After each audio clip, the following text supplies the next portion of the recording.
कह रहे हैं, हे भगवान, उस समुद्र में जो चारों ओर से मगरमच्छों से, मछलियों से, बड़ी बड़ी मछलियों से जो चारों ओर से भरा हुआ वह समुद्र और उसके बीचों बीच में जो जहाज है, उस जहाज में जैसे आपने देखा होगा कि बांस से बांस रगड़ता है तो अग्नि लग जाती, प्रज्वलित हो जाती है। ऐसे ही उस समुद्र में कुछ रसायन तैयार होते हैं और वे रसायन आपस में मिल जाते हैं तो उस समुद्र में भयंकर अग्नि लग जाती। जब सामान्य अग्नि लगती है तो आप पानी से बुझाने का प्रयास करते हो, अगर पानी में ही अग्नि लग जाए बड़वा नल, वह भयंकर अग्नि लग जाए, अब उसको बचाने वाला कौन है? तो कह रहे हैं, भीषण नगरों, घड़ियालों, विशाल मछलियों तथा भयंकर बड़वाग्नि से आंदोलित समुद्र की उछलती हुई तरंगों पर जिस पुरुष के जहाज पड़े हों, वह पुरुष भी आपके स्मरण मात्र से, आपके गुणगान से, आपके ध्यान मात्र से उस समुद्र में से बिना किसी भय के पार हो जाते हैं। ऐसी आपके नाम में शक्ति है। हे भगवान, जो आपका स्मरण करता है, जो आपका गुणगान करता है, जो आपका आश्रय लेता है, उस पुरुष को, उस भव्य मनुष्य को कोई भी भय डरा नहीं सकता। और हमें ये मगरमच्छ तो दिख रहे हैं, ये मछलियां दिख रही है, ये बाहिरंग के शत्रु तो दिख रहे हैं, लेकिन अंतरंग में जो शत्रु प्रत्येक समय वार कर रहे हैं वो हमें नहीं दिख रहे। हे भगवान, इस संसार रूपी समुद्र में, इस जीवन रूपी नौका में और इस जीव को 5 पापों ने, पाप रूपी मगरमच्छों ने जो घेर रखा है, 4 संज्ञाओं ने जो घेर रखा है, 4 कसायों ने जो घेर रखा है, ये विषय कसायों के मगरमच्छ है। हम इनसे कैसे बचें? कैसे इन मगरमच्छों से अपना छुटकारा प्राप्त करें? ये वे विषय रूपी कसायों के मगरमच्छ, जो विषय रूपी कसायों के मगरमच्छ हैं, वे हमारी आत्मा का उत्थान नहीं होने देते।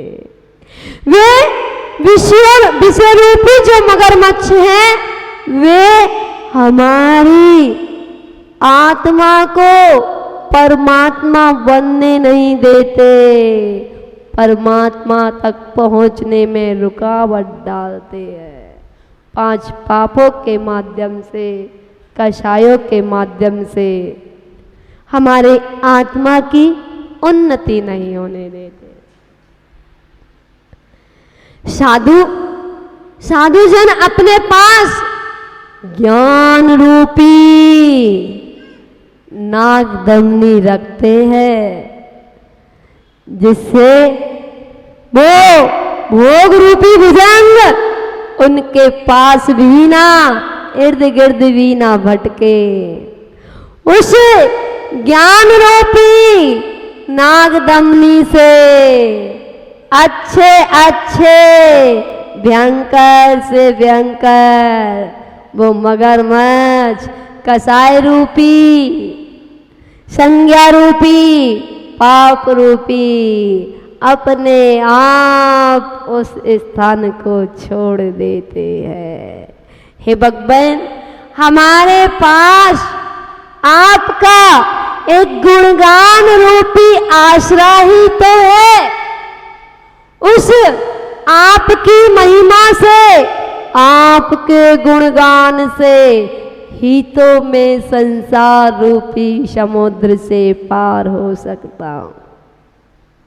ऐसा आचार्य मानतंग स्वामी जी अपने आप को भगवान के चरणों में भक्ति रूपी गंगा के साथ, नम्रता के साथ उनका गुणगान कर रहे हैं।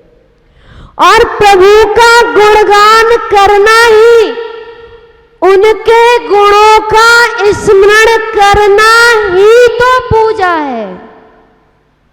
उनके गुणों का ध्यान करना ही तो भक्ति है। स्मरण करना ही तो भक्ति है, वही तो पूजा है। और जो मनुष्य प्रभु के गुणगान में, उनके ध्यान में, उनकी भक्ति में जो लीन हो जाता है, वो भव से पार हो जाता है। आचार्य मानतंग स्वामी जी प्रभु की भक्ति गंगा में डूबे हुए हैं। और ऐसा नहीं है कि आपसे कहा गया आप एक विधान करा लो, आपका ये कार्य हो जाएगा। ऐसा नहीं है। आपसे कहें कि कल 45वां काव्य है, आप इस 45वें काव्य का विधान कराओ और आपके रोग ठीक हो जाएंगे, ऐसा नहीं है। तो फिर कैसा है? ऐसा है कि जो भगवान की भक्ति करता है। हमें एक बात बताइए, आप लोग भगवान के मंदिर में, प्रभु के दरबार में, प्रभु के चरणों में श्रीफल चढ़ाते हैं। भगवान मेरे बच्चे की शादी हो जाए, भगवान मेरी कोठी बन जाए, भगवान मेरा ईदगाह में बंगला मिल जाए, भगवान मेरे नया गोदाम बन जाए। ना जाने कहाँ कहाँ की छोटी मोटी डिमांडें रखते हो। भगवान आओ मेरी रक्षा करो, भगवान मेरे साथ ऐसा हो रहा है। क्या भगवान अरिहंत भगवान समुद्र से आपके पास आएंगे?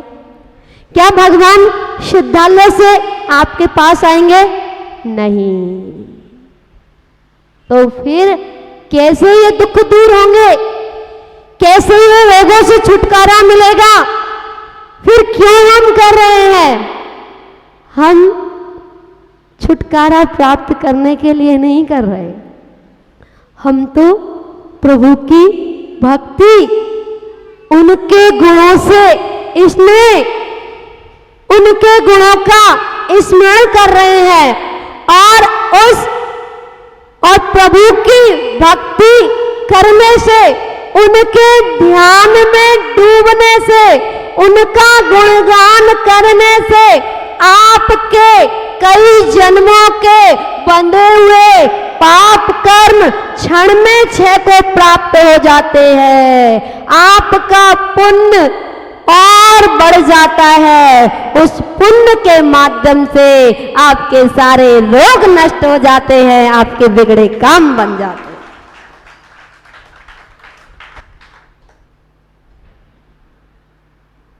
जितनी श्रद्धा आस्था से हम प्रभु की भक्ति आराधना करेंगे। आचार्य कुंद स्वामी कहते हैं, पंचस्तिकाय ग्रंथराज में लिखते हैं, जो अरिहंत भगवान को जानता है। कैसे जानता है? उनका द्रव्य कैसा है, उनके गुण कैसे हैं, उनकी शुद्ध पर्याय कैसी है, सो वह आत्मा को भी जानता है। अपनी पर्याय को जानता है, और जानने का मतलब अकेला जानना ही नहीं है, स्वसंवेदन भी है। स्मरण करता है, बारंबार स्मरण करने से, चिंतन करने से विशुद्धि पैदा होती है।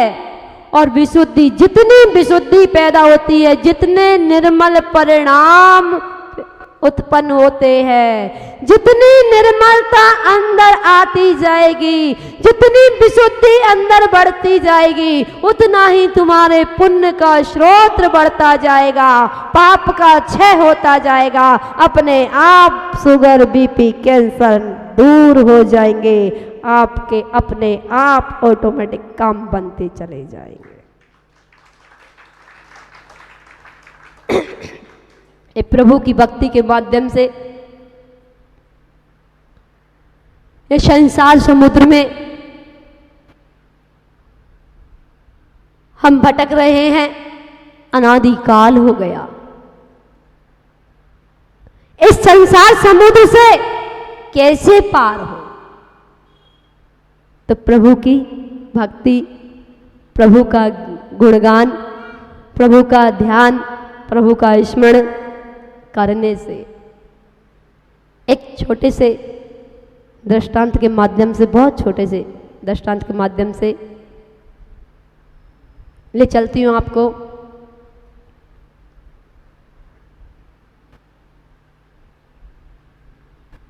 राजा श्रेणिक की ओर। एक बार राजा श्रेणिक विश्राम कर रहे थे। देखा रानी चेलना भी निद्रा में है। देखते हैं रानी के मुख से आवाज आ रही है। बड़े ध्यान से सुनते हैं कि ये क्या कह रही है। रानी के मुख से आवाज आई, उनका क्या हो रहा होगा। राजा श्रेणिक जैसे ही सुनते हैं, मन में खलबली मच जाती है और विचार करते हैं, रानी चेलना ये किसके बारे में कह रही है, उनका क्या हो रहा होगा। मन विचलित हो जाता है। सुबह प्रातःकालीन की बेला में मुनिराज के दर्शन के लिए जाते हैं और मुनिराज के चरणों में अपने भावों को रखते हैं। कहते हैं, हे मुनिराज, वह सती रानी चेलना, मैंने उनके मुख से कुछ ऐसे शब्द सुने, आंखों देखी, कानों सुनी, क्या कभी गलत हो सकता है? मुनिराज ने कहा, अरे बताओ तो सही, क्या सुना? मुनिराज, मुझे नहीं पता वो किसके बारे में चिंतन कर रही थी, किसके बारे में सोच रही थी कि उनका क्या होगा। मुनिराज कहते हैं,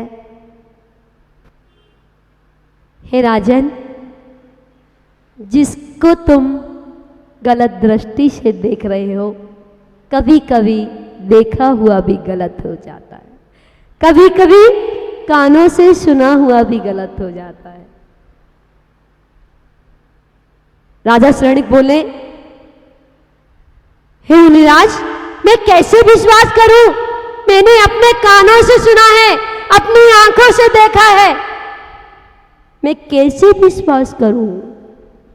मुनिराज कहते हैं, आप जाना रानी के पास और पूछ लेना। वो ये सोच रही थी, ये विचार कर रही थी कि मैं इस महल के अंदर हूं, चारों ओर से महल पैक है, थोड़ी थोड़ी हवा आ रही है और मैं कम्बल के अंदर हूं, बिस्तर पर हूं, तो मुझे थोड़ी सी हवा से इतनी ठंडी लग रही है। उन मुनिराज का क्या होगा जो जंगल में ध्यान में लीन है, जो ध्यान में लीन है जंगल में। भयंकर भीषण ठंडी, चारों ओर से शीत लहर, गंगा के किनारे, कैसे वो ध्यान में लीन होंगे? क्या उन्हें ठंडी नहीं सता रही होगी? जब मैं महलों के अंदर हूँ, बिस्तर के अंदर हूँ, मुझे जरा सी ठंडी लग रही है और वो मुनिराज उस आकाश में, खुले आकाश में, उस लहराती हुई ठंडियों के बीच और जाते हैं। राजा शरणिक पूछते हैं, हे रानी, आप रात्रि के पहर पर क्या विचार कर रही थी? हे स्वामी, मैं सोच रही थी कि हम इतने वस्त्र भी पहनते हैं, ओढ़ते हैं, इस महल के अंदर है, तब भी हमें गर्मी सर्दी का असर होता है। वे मुनिराज दिगंबर ही जिनका वस्त्र होता है, दिक प्लस अंबर, जिनकी दिशाएं ही वस्त्र है, वह जंगलों में, खुले आकाश में, नदी के किनारे बैठे होंगे, वह शीत लहर में उनका क्या हो रहा होगा, यह सोच रही थी। और जैसे ही राजा शरणिक को पता चलता है कि मुनिराज ने जो बोला था वही रानी छेलना विचार कर रही थी। धन्य है वे मुनिराज, धन्य है वे मुनिराज, धन्य है उनका ज्ञान, उनका जीवन। बोलिए पंच परमेष्ठी भगवान की।